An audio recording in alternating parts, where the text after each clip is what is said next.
Welcome into the Jazz Notes podcast. Ben Anderson, David James, a Thursday edition. January 22nd, the Utah Jazz are coming off of a surprise victory over the Minnesota Timberwolves in what was probably the best game of the season. Certainly the most exciting game to watch.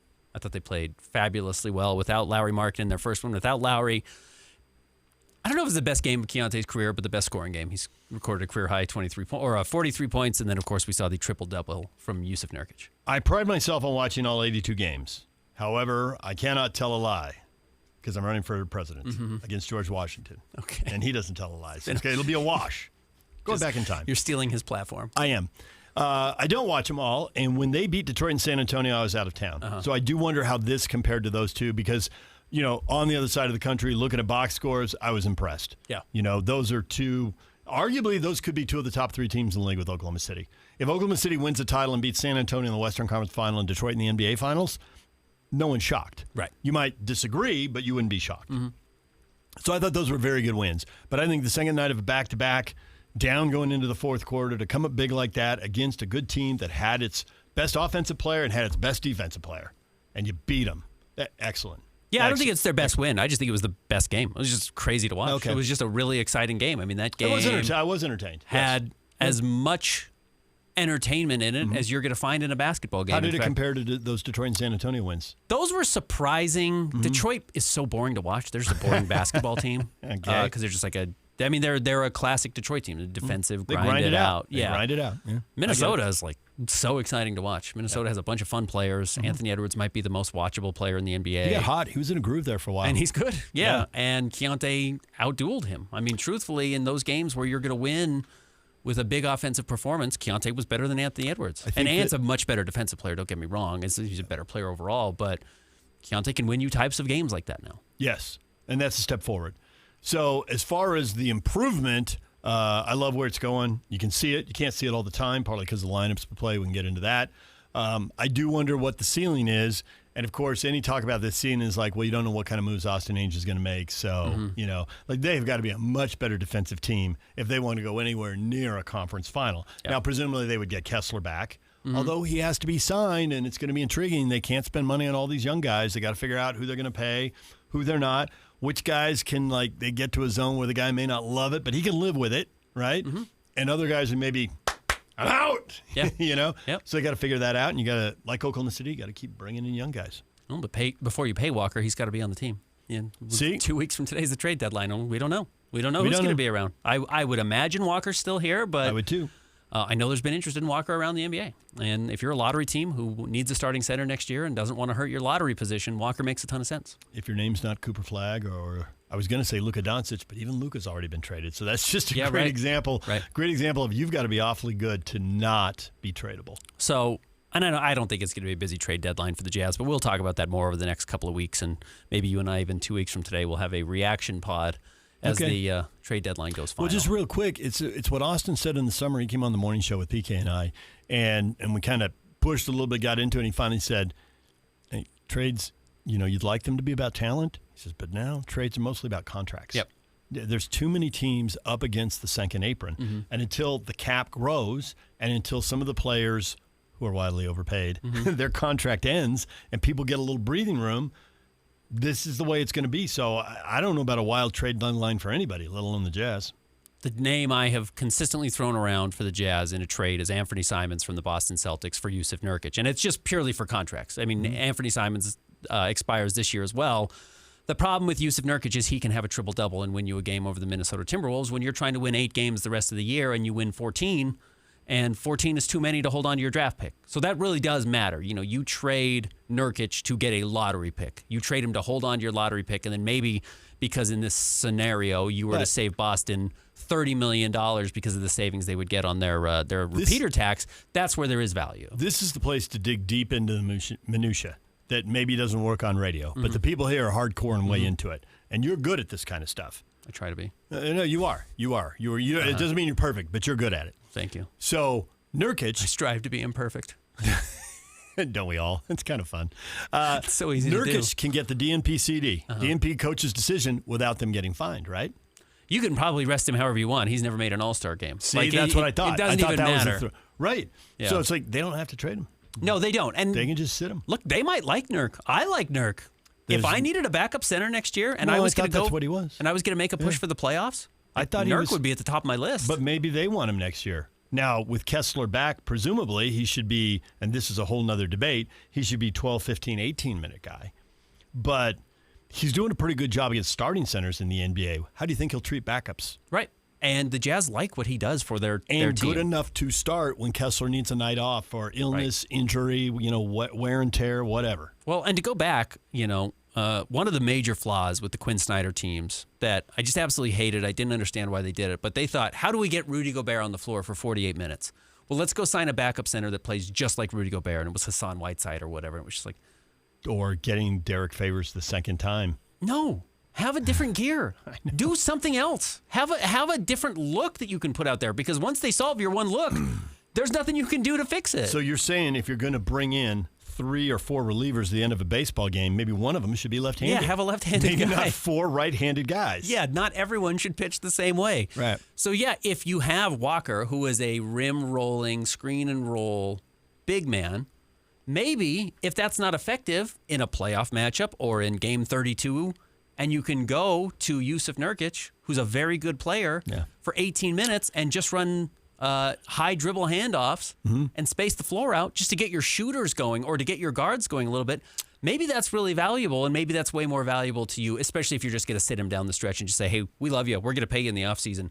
We're just not going to play you right now. I love my NBA history to the point I sometimes drive PK nuts. But to underline your point, we go back a decade when the Golden State Warriors were on the rise. They had Andrew Bogut on a championship team, and when they needed to go big and bang in the low post, they put him in. Yep. And then in back-to-back playoff series, when that wasn't how they needed to play, they took him off the court, and they went with whatever worked. And if that was Draymond at the 5 or somebody else, but not, 7'1", traditional 290-pound guy. So to that point, I'm not giving Nurkic away. I want something back. I'm not just taking on money from the Boston Celtics to get rid of Nurkic to lose games, because I think you can lose games by just sitting him, like we talked about. If you could really get something for him, then maybe, draft picks, it's probably only a second rounder. Is that worth it? I don't know. But they're going to try to be good next year. But you're going to be trying to be good next year. Yeah. Right? You might just bring him and keep him around. He's a good player. If he's Nurkic 12, is a good 15, player. 18-minute guy, yes. And also, they're still going to be, this team's still young. And I realize the young guys are getting older and the young guys are getting better, and that helps. There's still going to be potholes. And there is clearly some type of relationship between multiple young players and Nurk. Mm-hmm. And that is not an automatic, man. You're bridging a cultural gap. You are bridging an age generational gap. It's not an automatic. And he's got it right. He does. So Keontae you might loves need him. him Ace to Bailey say to loves him. Keontae. You might need to say to Ace, right? Hey, guys, I've had this happen like 10 times in 10 years in the league. Here's what you do if you want to keep struggling. Here's what you want to do if you want to get it right. And every coach at every level and every sport keeps saying coach-guided, player-led. That, when it comes from coach, people want to hear from dad after a while. Yeah. But if you do have Yusuf Nurkic pulling Walker aside and being like, you're doing dribble handoffs wrong. Your body positioning is wrong. Or you're not waiting for your guy to come grab the ball from you. Or I know you're trying to throw this little drop-off pass over the top when you're doing the dribble handoff. Like, you're doing it wrong. Let me show you how to do it. The Jazz tweeted out a video of his 10 assists, Nurkic's 10 assists from his triple-double. And I went back and looked at him. I thought, man, there are 5 of those Walker Kessler should be able to make today. Agreed. 5 of them he should be able to make today. Yeah. If he can get those 5, he doesn't need to do 10. He doesn't need to be as good a passer as Nurkic. But if he could pick up 4 or 5 of those that far away from the rim, it would really be beneficial. But yeah, can Walker Kessler or can Will Hardy teach that? He can tell you how to do it, but can he actually teach it? Maybe that's where you have some extra value with Nurkic. But anyway, it's just kind of interesting. Some interesting things. I'm sure the Jazz are mulling about and discussing internally of, giving up and getting back or do you the want to keep downside, somebody the around reason to long move him term? is he is 31. If you could find someone who was as good and as relatively inexpensive, who was younger, I get that. And backup centers are not that hard to find. The truth is, backup centers are a dime a dozen in the NBA. But now I'm really curious. And Nurk has been one of the most pleasant surprises for the Jazz so far this season. I didn't understand the Colin Sexton trade at all when it happened, and I thought they gave him away. And I think it's been a win-win. In all honesty, it's been a win-win. I thought they were highly motivated to give him away because they looked at him and thought, oh boy, that's the kind of guy who can win you 30 games, but he's not going to win you a championship. Mm-hmm. But he is going to stand in the way of Keontae's development because literally, again, they're scorers in a shooting guard's body. And then on top of it, Nurk makes Keontae better. It's not just that Keontae has more touches. Right. He But gets it's better also, touches. Like, it's if you've got Colin and you're also trying to play Keontae and you're trying to play Collier, and now you've drafted another guy and you want to play Clayton, it's like there's too many guys. Yeah, and one of them is absolutely going to wreck your draft position. All right, Jazz sit at 15-29. They are a game back of the Charlotte Hornets in the NBA standings right now. The Jazz have the 6th worst record in the NBA. Charlotte has the 7th worst record in the NBA. We know 6 is kind of the magic number for the Utah Jazz. If you stay at 6, you've got a 96% chance of holding on to your draft pick. Where are they at 5, though? Because I've heard 5's the target. They are 2 away from 5, and that is with the Brooklyn Nets. Now, Brooklyn just lost by 50 to the struggling New York Knicks. Hey, 3 straight quarters not getting to 20, and 1 quarter not getting to the teens? Tough. Wow. The Sacramento Kings are 4-6 in their last 10, but they too have lost 3 straight. I'm curious what they do at the trade deadline. That might be the team that has to pass the Jazz if anybody passes the Jazz. Sacramento, the others just aren't going to be good enough. I just don't think Brooklyn's going to try. I think Brooklyn's going to trade The Pelicans don't. Michael Porter Jr. Pelicans don't have their pick. Could they be good enough to get there, or they're just not good enough? How are they 5 wins worse than the Jazz at this point? I agree. I keep thinking they are that. 6 games back of the Jazz at the midway keep thinking point. that at some point, because they had a stretch earlier this year where they were terrible, right? Long losing streak. Then they won 5 in a row. They won 5 in a row. They got half their wins in 2 weeks. And I thought they are going to pass the Jazz. They aren't as bad. And then they went right back in the tank. I'm sure the Jazz would love 5. I'm sure they would love that. Because 5 takes them to 100%, doesn't it? It takes them to like 98%, 99.4, I think, if I remember correctly off the top of my head. Shout out Tankathon. But, 6, you're comfortable. 5, you're almost no chance. 4, you actually do hold on to the pick, guaranteed, no problem. I think they'd love to get there. I don't know if it's possible unless they lose 34 of the last 38 games. And that's not going to happen. I wouldn't think so. But I also don't know. They control that. They do have some control. They have a bunch of guys that. who aren't all-stars, so they can decide to sit. And I don't know if you heard this on the show, but I was joking. There's a Will Hardy bite that got me going on this. And I'm like, well, who do they sit? Does he go in at some point and say, guys, each and every one of you, the goal for you is to be so good, so effective, which for some people means scoring, but for other people means doing your job. So effective that Austin calls me and says, you have got to sit that guy. Yeah, right. We can't win this game. This is how you know playing. you've made it. That's how it's like. Yeah. You want to know you're getting a positive impression from the front office? That's it. So this leads me to the question. Jazz have 38 games left in the season. Can you have a successful 38 games if you only win 8 of them and you lose 30? Tell me who you sit. Okay. That's everything. Tell me who you sit. If they play the whole team, which we know they aren't going to do, but if they play Markkanen and Nurkic and Keontae and everybody else, what's the number you want them to do?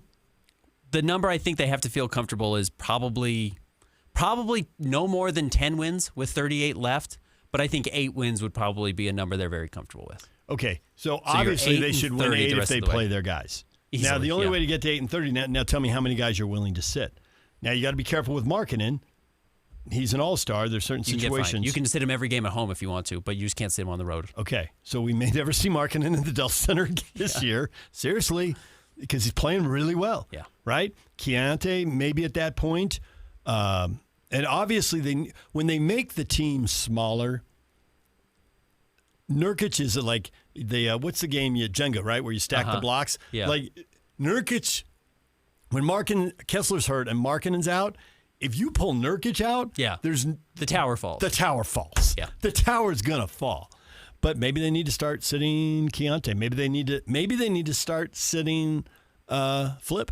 And it's like we are absolutely going to be small all the time, no matter what. Flip made a huge play in that win. That offensive rebound that he got late in the game for Keontae's last basket. Keontae hits a corner 3 on TV. It was in front of the Jazz bench off to the left on the near side. Across from the Jazz bench. Across from the Jazz bench. At that end of the floor, but opposite sideline. You're right. And Flip, that was not an easy rebound. Their easy rebounds were the only big, and it comes right to you. It Ball just bounces. It fell to you, and you're tall and you're standing there. But he had to compete for that rebound, and before he was off balance when he got the ball. He had to hustle to beat the guy to the ball, and off balance, he not only passed it to the right guy, he hit him in rhythm. Yeah. Maybe there's too much luck there, but stop making winning plays over there, would you, Flip? Well, you can't tell a player that, so you got to sit him. Yeah, I do think the easiest pathway to only winning 8 games is to sit Keontae or Flip? Keontae, certainly. but really not have either Nurkic or Markkanen on the floor. Because you're right. Rebounds win games. I mean, it's a possession. It's just a more possessions. It's a math equation. Yeah, you get more, and but also, you get more opportunities. Also, we already see it when Nurkic and Markkanen are out. I think the game plan against the Jazz most of the time is straight line drives. These guys struggle with it. Like all the complex stuff that we put in tonight, forget it. Yeah. Tonight you're on the playground, get to the rim. But when it's Markkanen and it's Nurkic, it's like I don't know if anyone in the arena can miss it. There's nothing subtle about it. It seems like that's 5 possessions in a row they've attacked the rim. That's 6 in a row. That's 7 in a row. That's 8 in a row. I mean, it's just relentless. So 38 games left. How are you successful on the court, not off the court? Yeah, 8-30, great. You hold on to your draft pick. That's successful. That's probably what matters more than anything. But you also don't want to just burn half of a season down with no value coming out of it. You want to get something out of it. So what? I hear a lot of Jazz fans, well, they burned down the last 4 years, Ben. Sure. But they will say, well, I don't know, look at what Keontae's doing. Or I don't know, we think Lowry's a better player now because we gave him some opportunities. Can you salvage something on the court that's valuable for next season if your goal is to lose 30 of 38? I think it's really clear to me that Will Hardy and his staff, because we got these huge staffs now in the NBA, are really good at young player development. They have developed multiple players. You can see it. You don't have to watch very closely. You don't have to know a lot. Even if you don't see a game, you can look at the box score. And the box score does lie sometimes. It doesn't tell you everything. Correct. But nonetheless, like the Minnesota game, I thought Ace was really good. Ace was really good. I did. You thought the same. He was really good. Yep. But I thought Isaiah Collier was really good. Yep. And I think people are really split on Isaiah Collier. I talked to people who are like, defensively, that guy's a mess, and he doesn't shoot the ball very well. And I'm like, he also gets into the paint literally anytime he decides to against anybody. They played him as a starter. They played him as a backup. It doesn't seem to matter. Other teams put bigger guys on him at times. Right into the paint. He makes the other 4 guys on the team better at the offensive end. There's got to be a role for him. Now, how big a role depends on how good he gets at everything else. So if Collier can keep developing, if Clayton can develop, if they can bring these other guys along, Ace has got to keep developing. Yeah. That was Ace's first 20-point game in a long time. In a while, yeah. He's had 4 this season, but it had been a while. They're all in the rearview mirror a little bit. And so it's like, Ace, not only should your ceiling be higher, but your floor needs to be lower. You know, in your off night, let's get to the point where your off night's 15. Yeah. And the night you score is 25. Now, to a certain point, like most young guys, he does this wisely. He should. And either he figured it out or someone told him or he did it right and reinforced him. Like, at times he defers. Yeah. At times he defers to the veteran guys and the older guys, and he's a rookie, so I totally get it. But maybe by sitting more of these guys, including Keontae, who's a guy where he's, okay, he goes 43, get the ball to the hot guy, I get it. But it's kind of like, Ace, you take over games. And let's see what it's like when you're at the top of the scouting report, because that's harder. You know, the best thing about Keontae's 43 is he did it in a game Markkanen wasn't there, and he stayed efficient, right? Because you can get there by an inefficient, and you can get there when the defense is busy guarding somebody else, and you're the second or third option, and you don't get doubled. But he didn't need 35 shots to get there. No, he didn't. Yeah, right, exactly. So that, to me, was impressive. And so, well, let's give Ace a chance to see that scenario, and that means sitting Keontae. And now everyone might be looking at you, and we're going to run a lot of stuff for you. And it's fatiguing. Like, it's mentally draining. Like, I don't get to go stand on the opposite side, and if they rotate away from me, they throw me the ball and I get a shot, you know? I do think that's going to be a priority. Ace having a few nights where he takes 15 shots, and by a few, I mean, honestly, it might be 15 of the final 38. If you would have said on draft day, how optimistic can you be about him in January? I'm telling you right now, this is the most optimistic I could be. I didn't think there was going to be more. I didn't expect more. I thought there were scenarios where there would be less. I think it's going really well. I know it hasn't gone perfect. It's never going to go perfect. I think it's going really well. His everything is better than I thought. Yeah. Maybe not the scoring, because I knew he could just, obviously he could light it up at Rutgers. That's how he got drafted. Yeah, but do you think he's a more efficient scorer right now than you expected? Oh, yeah. I mean, he's shooting 35% from 3, I think. You know, maybe it's not that high because he's been in a little bit of a lull, but I mean, there were some people who thought he was going to shoot in the 20s. You know, he's not even close to that right now. Yep. And his passing is way better than I expected. And defensively, Will Hardy continues to praise him for how well he competes on that end of the floor. But there was this thought that he went to Rutgers and that it was just he and Harper, and they get their shots, they put up their points, and who cares about winning and losing? Yeah. And maybe he's not the greatest teammate. Maybe Absolutely. he's a little on the selfish side. Absolutely. You know, and all these things. And then the way his agent tried to position him in the draft just double down on that storyline. Just double down. 100%. That doesn't seem to be him at all. Not, it was a situation. We had a Rutgers guy on the morning show, and he said that they're awesome. And he said it is startling the talent gap between them and the rest of the team. Yeah. He says they shouldn't be passing the ball. Those guys aren't going to do anything against the Big Ten when they get it. Not D1 players. Truthfully, it was Dylan Harper and Ace Bailey and a bunch of non-D1 players. He just said it was a massive talent gap. He says if you think they're forcing it up, that's because that's the best thing for the team. So for Ace to be having done what he's done so far, I'm sure some Jazz fans are wondering, like, why is he not scoring 20 every game? That's who he was. I do truly think this is better for him. I think what you have seen from him this rookie season, which is I know I can get 20. I've seen 20. Learn how to do everything a little bit better. Learn how to rebound. Learn how to pass. Learn how to play defense. Learn how to be a teammate. Tell me he shouldn't be 25-5 guy. Yeah. On the way to whatever he becomes, absolutely. Yeah, but absolutely. he can top that. Yeah, no question about it. Right. But he's not 5 rebounds and 5 assists every game until recently. I think he's got like a 4-game stretch here where he's been rebounding really well. And I think the Jazz recognize like that's going to come. While we have him under control, because he's just going to take over. He's just going to become so talented as a scorer. Until then, let's see how much we can put on him elsewhere. How are they going to pay all these guys? Yeah, that'll be a question. I mean, can they pay Larkinen? Yeah. Sorry, Larkinen. Can they pay Markkanen and then Kessler? And obviously, there's a little thing in the Kessler negotiations because it could have done it last year. There's a timing argument that it would be better to do it this year, but whatever. But I think there's definitely a gap that still needs to be closed. I am really sure there's a gap that still needs to be closed there. And then Keontae's going to need to be paid in a couple years. And then Bailey's going to need to be paid. Now, Ace is just a rookie, so that's 4 years off. Yeah, and let's see. Maybe he doesn't become a max player. I think the expectation is he will be. And even if he's not a max player, are they going to have like one max player and 3 guys who aren't and no money for everybody else? How's that going to work? Yeah. The thing is that while everyone else here is new, they watched him from a distance and they knew exactly what happened because everybody's paying really close attention to everybody else's salary cap situation. Yeah. So Austin Ainge and Danny Ainge, even though they weren't here, they know what the Jazz did. And Ryan was here and lived it. And they were all fully aware, like, those guys were good players and they were popular and they got paid a lot of money, but they ran out of money and they still didn't have enough talent to get to the elite level. Yeah. So they're going to be really careful. It's great to get a great player who's real popular, but if there's a hole in his game one way or another, and he gets paid 130% of what he should get, you're going to paint yourself into a corner like that. Mike Conley, great player, made an All-Star game. Rudy Gobert. Mike Conley ended up being the wrong fit for the Jazz. Yeah. They needed somebody bigger than Donovan Mitchell, not smaller. And them being so small in the backcourt really ended up hurting them. But should Rudy have been over $40 million? Or would they have been better served to pay him 25 or 30 because they needed money to pay an elite scorer who had some size, and those guys aren't cheap. Rudy was too limited at one end of the court to give him that big a percentage of the salary cap. You just can't overpay more than one guy, probably, is the truth. And that was the thing. You might have been able to overpay Rudy or overpay Mike, but not both. No, you can't overpay both. Because then, you don't have the ability to go out and get anybody other than Ed Davis or so now here comes Walker, who they're different players, but big picture, they're both really good at the defensive end. They're both limited at the offensive end. Careful about overpaying him.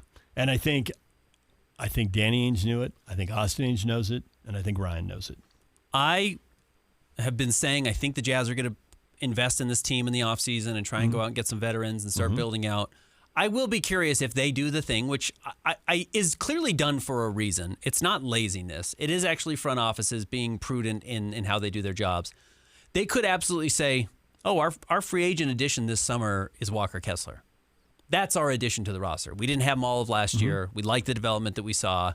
We're going to run it back, but Walker's going to be fully healthy. It's going to be year 2 of Ace, but Walker coming in makes us really good. So let's say they do that. They pay Walker, and he's here. And they keep Nurkic, okay? And they have the same group, and they run it back, and there's always somebody who changes, but it won't be major, Sure. okay? And now they're going to play Markkanen in 82. If he can play 82. He's never done it. Even if he could play 70 or 75. But they're done sitting him. Now, I don't think he's missed games because of injury. I think he's missed games because they wanted to lose. Yep. However, at the same time, that's not the same as having a wear and tear of a big body hold up for 70, 75, 80 games. Can he do it? Maybe he can, maybe he can't. Time will tell. let's assume he does. Is that a 40-win team? Is it a 45-win team in your mind? More, less? So let's say here's your starting lineup. Kessler, Markkanen, Ace, Keontae, whoever is at the 2. And that's not to dismiss anybody, but we don't know. I mean, Ace might be at the 2, Cody might be at the 3, or whatever. Right. But there's 4 starters, and you'll figure out another perimeter player and slide guys around. Could be Svi, it could be whatever. Svi, I'm going to count in this rotation. Okay. Let's say it's Nurkic. It does start to get interesting because I don't know if any of the other young guys have a stranglehold on that spot. But Collier's in the rotation. Collier's in the rotation. Let's just Flip. Basically, run it back this year, bring in Kessler and Nurk back, so you have another big body. The other name I'd be curious about, honestly, I don't know, and they might trade him, is George Niang. George would be a great fit on this team next year, right? You just bring back even more shooting, and we're ignoring Bryce Sensabaugh, who's also been in this conversation. Neither do I. Unless I see him at the end of the bench applauding in some kind of way. But and he's not under contract. He's an expiring this year, so who knows what they're going to do with George. So what do you think? 40? 45? I think that team can win 40. That team trying every night can get you to 40. The danger in trying every night is people start trying against you. When you go out there and you start the season 12-8, and you're catching attention, and people are saying Keontae's a lock all-star this year, and Lowry's an all-star this year, then everyone starts bringing it when they play you. And right now, the Jazz are still playing teams who are not bringing it every night. If Markkanen and George are both all-stars, if you have 2 all-stars, you're supposed to be top 4 or 5 in the West. Mm-hmm. You're not supposed to be 2 all-stars and be 6th, 7th, 8th in the West, let alone on the outside looking in. I agree. But that's that. The hard part about what the Jazz could do there in that situation is they could be 12-8 to start the year next year and still have the 28th ranked defense. And then you're not really competing for much. They're going to hit a ceiling. If their defense stays at 28, even as guys get older and get more experience, and they add a shot blocker in Kessler. Walker Kessler. I'm doing this. Larkinen and Wessler. I like it. The law firm of Larkinen and Wessler for all your needs. Could be a mortuary. Nice. Well, I mean, if they don't defend any better with those guys, then the 45 wins goes to the graveyard. And stay with your mortuary theme there. Yeah, right. Because there's going to be a limit. Because you're right. The better you get, the more people bring it. There'll be fewer teams resting their guys against you. They're resting guys against the Jazz right now because they know they could probably do it and get away with it. Yep. So those are all things that will be sorted out over this final stretch. Who, outside of Ace, so we talked about Ace getting a lot of run, which of these young players is going to prove they belong in the conversation next year? I think that's what these final 38 games might be as well. Because I do think they're going to go out and sign some free agents, and maybe not big money guys, but a couple of guys here and there just to make the system actually run, improve the defense, so there's some semblance of what it should look like on that end of the floor. Well, they need more guys like Nurkic. Guys who are pros, veterans, have been through it. They're not great players, but they're B minus players, and they can help you in spots. Yeah. I think everyone's a little surprised that Nurkic has carried this big of a load and been this good. Fully. He was expected to come in and be decent for 12 to 15 minutes a night. Yeah, just not be a problem. And if he was, it didn't matter. You would tell him to go away. Yeah. And he's not only not been a problem, he's been somewhat beloved in the locker room. It seems like all the players like him. He's funny. Yeah. He really loves Will Harding. He talks a lot about how much he likes Will Harding. That's been just a much better addition for the Jazz than they thought. So, anyways. All right. 38 games left for the Utah Jazz. We'll be back on Monday. You think they have to go 8-30?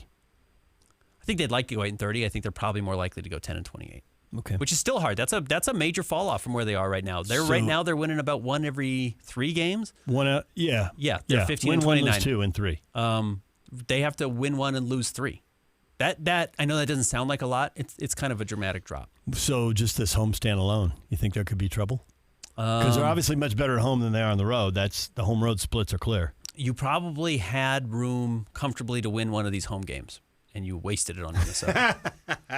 Keanu's got a set then. And now you've got Miami on Saturday, and you've got Brooklyn after that. And you're going to beat Brooklyn. Brooklyn, again, just lost by 50 to the Or Knicks. you gut that team. Oh, they can't stay down. Brooklyn didn't even understand garbage time. The game is over in the fourth quarter. You only scored 10 points. Guys, you're supposed to get some buckets. Yeah, this is your turn. Yes, it's your turn. They didn't even get garbage time right. So, yeah, it's worth watching. I wonder how weak that lineup will be against the Nets.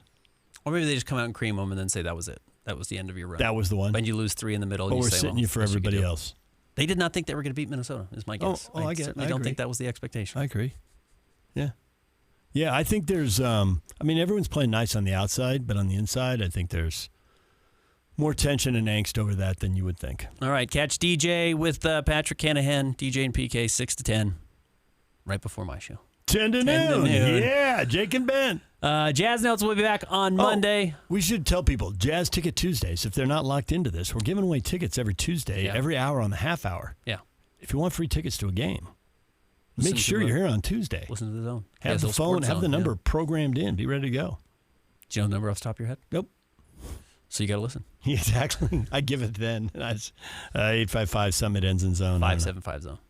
Right? Is that what it is? I believe so. Did we just get it? Maybe we did. Gotta Listen on listen. Tuesdays. We'll give the phone number. We'll be back with you on Monday. David James, Ben Anderson, read us at KSLSports.com. You can find this on YouTube. Telling you at the end doesn't make any sense, but that's where you can watch it. And I'll be back with you next week.